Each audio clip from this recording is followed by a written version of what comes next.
everyone, welcome to the Brook Trout Homestead.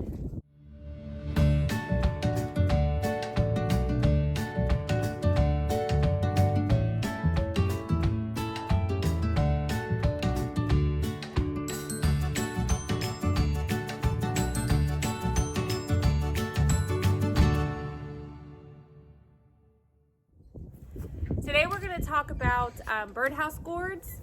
We're just going to give you a little update on how ours are doing. We actually planted ours last spring. We harvested them right before the frost. The frost came a little quicker for just a moment in October. So we kind of were a little frightened. So we went ahead and harvested all of our birdhouse gourds. We laid them out and we decided to dry them for birdhouses and different activities we could do with the kids, like painting them, etc. So what we did, this is actually a seed starting greenhouse my husband made me. So I just put them in here and I added this board to kind of give it some air to go through. It worked well until some hard storms started coming and I wasn't paying much attention to it. So we ended up losing, out of probably 40 gourds, we lost maybe 15. So that's quite a bit, but we still have some left so the kids can paint. I wanted to give you an update on what they look like. As you can see, they've already dried, well, some of them have dried pretty well. You see the black mold, they look kind of ugly and nasty, but all we have to do is pretty much sandpaper around the skin to make sure all the mold is off. Then we will probably clean them off in like a bleach water, 1 part bleach, 3 parts water. This one is not quite ready yet. If you can hear, you hear the insides, but they should be sounding more like a maraca.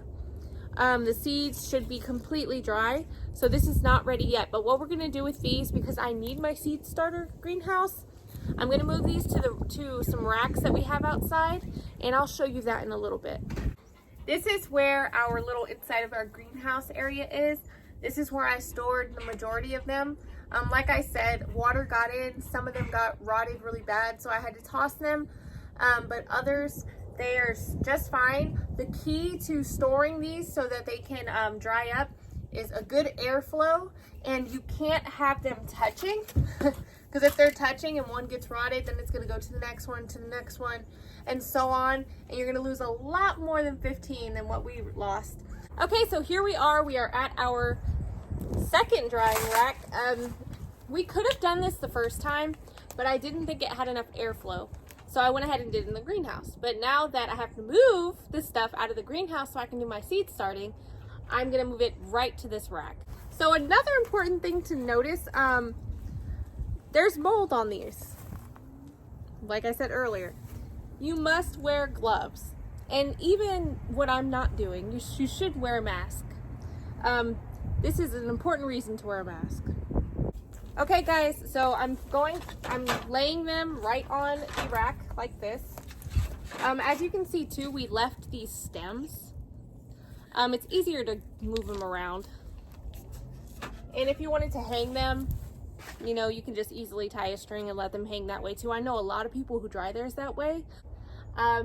This is what's gonna work for us. I really like it. My friend gave it to me and it seems to do the job. What you're looking for is when you shake it, the seeds, if they're dry. So those are the first ones you're gonna be able to get out of there. As you can see, these are still like maybe like a tan, and these ones are still really pretty too. Once they start drying, they're gonna get a little bit more ugly. And you want that. That's what you want. You can just sand it off. Remember I told you, try not to make them touch. You could dry them by hanging them up in your shed, but make sure airflow is so important. That's how it's going to dry properly. And you could bleach water them before you even get them to dry. I know people who do that.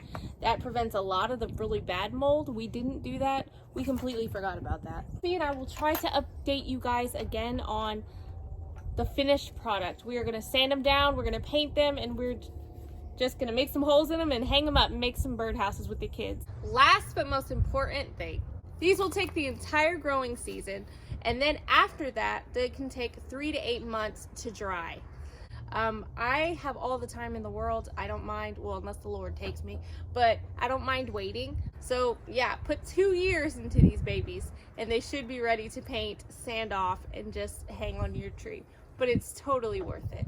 Thank you for watching. God bless you.